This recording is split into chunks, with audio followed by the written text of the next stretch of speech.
Hello po, kamusta sa lahat? Happy? God is good? All the time? Yun. So, apart ng knowing the Spirit, so meron na kami share, no? Bago kami mag-start, so, papakilala mo na ito, no? Ako si Bro Boyet. Nakatira kami sa Bad Luis, Pilarpil. Yan naman yung aking wife, na si Annalisa. Annalisa to. Kompleto. Hindi, Ana na lang daw, sabi. Okay. Hindi naman yung may tatanong, ako po ay 42 years old na. So yung aking wife, kaya ko pa po. Ulit na daw po. Okay, sa katotohanan po, medyo ahit po yung asawa sa akin. Pero kung titingnan po, ako medyo mature. Sa tingin niyo po, mature ba ako compare sa kanya? Bata-bata po siya tingnan. So yun po yung pagkakaiba namin. Okay? So, isi-share lang namin sa amin naging ng spirit kung paano kami lumago. Okay? Start tayo. Sa adopting the CFC philosophy, we believe that marriage is an indissoluble institution. So, ito yung mga bagay na pinangahawakan natin bilang mag-asawa na walang dapat makakasira o makakabuwag kundi ang kamatayan naman. Ano po? Agree po kayo doon? Okay. So, inano ko lang yung picture, pakiano ulit. Actually, yung picture na yan, kinasal kami sa 13 Martires. So, yun po yun. So, nag-aalangan pa ako dyan, pero tinuloy ko na. Yun po yan. So, kaya ako napaisip dyan na paano, kasi buo na yung loob ko nun eh. Kaya sinuot ko na yung sing-sing. Next slide, please. So, we believe that God created marriage primarily for love and the proper rearing of children. Okay. So, yun yung first picture, yun yung aking panganay, pangalawa, yun yung aking pangatlo, yun yung aking pangapat. Okay? So, binayaan kami after 3 years bago kami kinasal. So, yun po yung aming naging sandigan that time na kami humingi sa kanya. So, ibinigay niya sa amin yan. So, yung tatlong yan, yung dalawa ay magkakasunod po yan, halos buwan lang po yung mga palitan. Either 9 months, yung panganay ko sa pangalawa. Yun po. So, ito yung aking bunso, medyo chubby na yan. Kung makikita niyo po, hindi na siya kasama. Okay? Next slide, please. So, God created man and wife with equal personal worth of dignity and dignity. Man as a head of the family and wife as support, and they complement each other with different roles. Okay? Dati, sa first picture, dalawa pala po yan. Kasi sinabi dyan equal eh. Inapat ko na po. Okay? So, yung dalawa, that time, panganay ko ay lalaki. Actually, naging ano po yan. Lalaki, babae, lalaki ulit, babae ulit. So, yun po yung nagiging series ng aming family. So, yun po yung cute. Sa ngayon, malaki na siya ngayon. Yun po yan. So, ang inano lang namin dyan, nag-groovate kami sa Holy Spirit dahil that time na wala naman kami ibang sandigan. Hindi ito Panginoon namin. Kaya yung pinagkalog sa amin na dating 2 lang at sa ngayon ay naging 4. Actually, 5 po yun. Yun yung last na namin ay yung pang 5 ay medyo nag-depress niya si wife, so hindi na niya kinaya. Ang naging ano lang po nun ay, siya na po yung kusang lumabas. Ano po, yun po yung nangyari sa amin. Pero, hindi kami nawala ng pag-asa na para sukuan po yun. So, nakatayo kami bilang magulang doon sa aming apat na anak. So, yun po yun. So, we hold a weekly family day is our responsibility as a parents to educate our children. So, the time na noon, kain lang tayo ng kain. Hindi tayo nag-reflect kung anong klase pagkain o kung anong nakakain sa kapagkainan.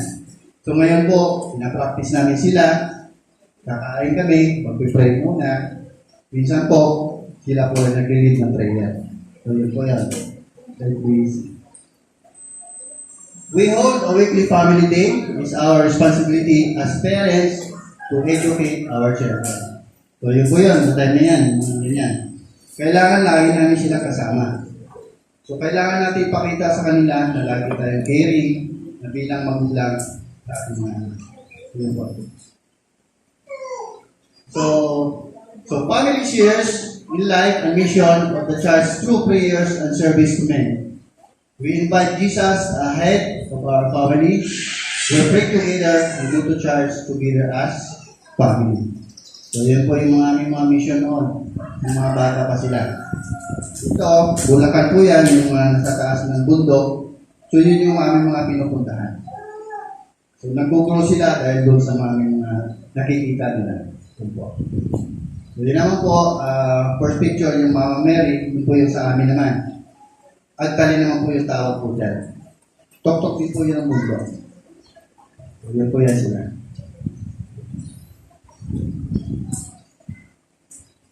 So there are many forces today that seeks to destroy the family. Saan niya pala po ito? Wife.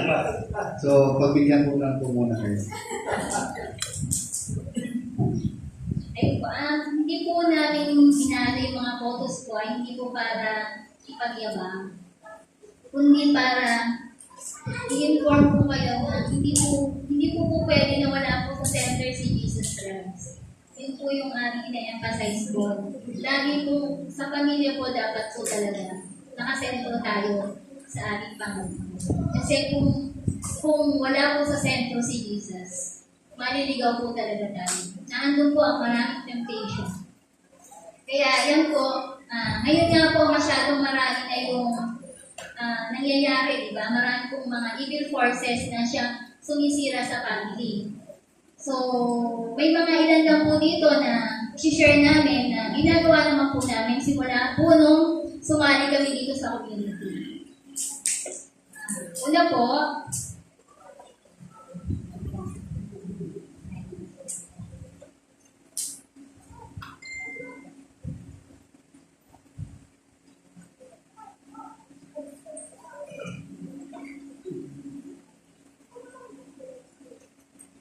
babasahin ko na lang po.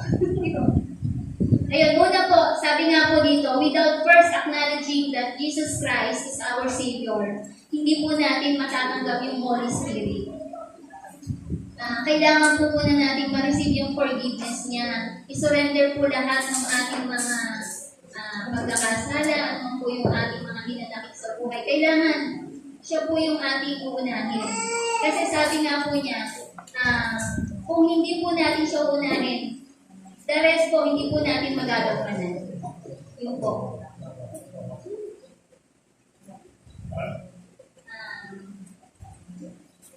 Teach good values. Sabi nga po dun sa Proverbs 22, chapter 22, verse 6. Train up a child in the way they should go, and when he is old, he will not depart from it. Kumbaga ngayon pa lang po, turuan po natin yung ating mga anak. Natutuwa po ako dito sa ating mga sister na sinasama po yung kanilang mga anak. Kasi kagaya nyo rin po kami noon, lagi po namin kasama yung mga bata. Kasi kung ano po yung kalalakihan nila, simula ngayon, hanggang paglaki po nila, dadalhin po nila yan hanggang sa sila po ay magkaroon din ng pamilya. And go to church together. Napaka-importante po na dinadala po natin ang ating pamilya. Kasama sila yung mga bata.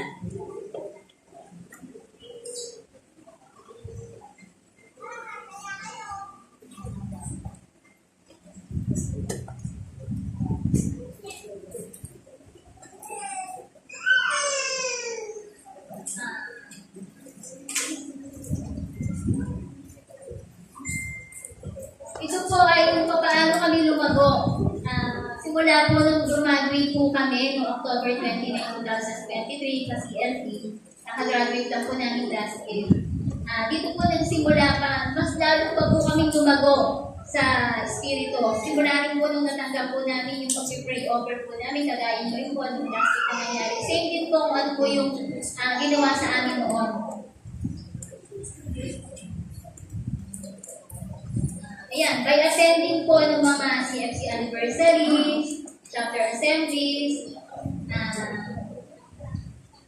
household prayer meetings. Ito pong household prayer meeting namin, never pa po umabsent yung amin pong mga kasamahan. Yes, tama. Diba pong pagpapatunay po na kasi dito po mas lalago po tayo spiritually. Kapag po umattend po tayo ng mga chapter assemblies, lahat po ng mga anniversary ng CFC, ng prayer meetings, lalo-lalo na po. Kasi dito po, mas lalo natin mararamdaman yung Holy Spirit. Yes, tama po.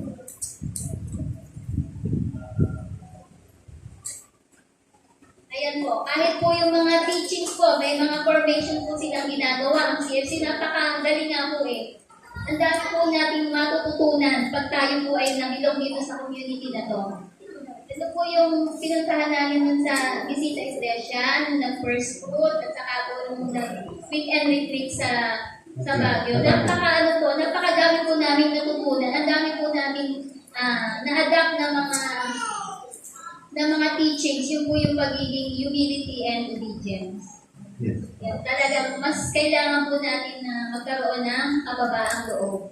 Kasi kung hindi na tayo magiging mababang kalooban, parang hindi natin may adapt kung ano si Kristo. Si Kristo po kasi yung pinaka modelo natin ng pagiging humility and obedience.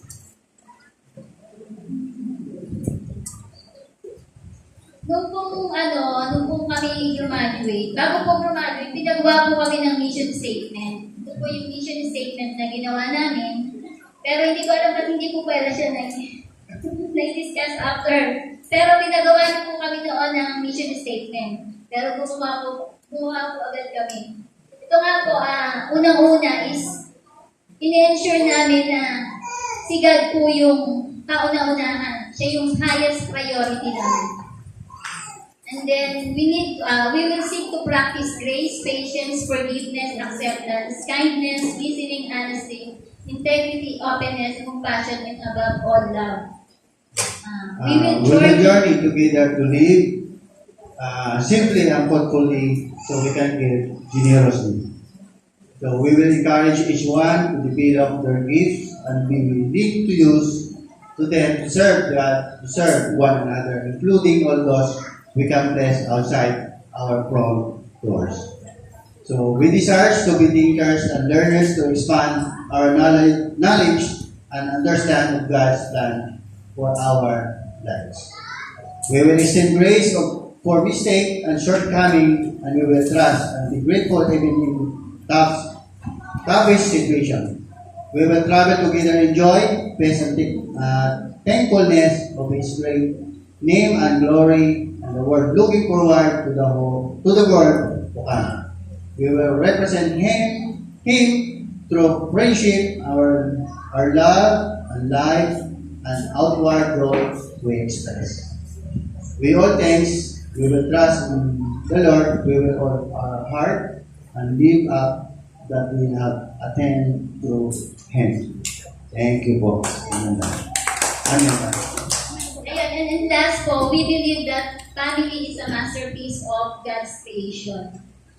Marriage and parenthood reveals God's character. God put children in family so they can experience His love and learn how to love others.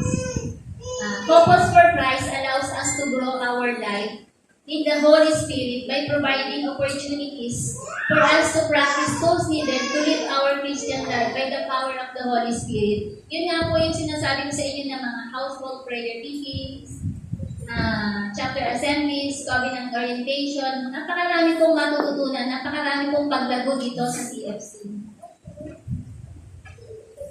And lastly po, napakapalad niyo po mga kapatid, brothers and sisters, kasi sa dinami-dami po ng in-invite po, kayo po yung natira, kayo po yung nagpaundak. Kagaya rin po namin, marami rin po inimbitahan, pero kami rin po yung natira.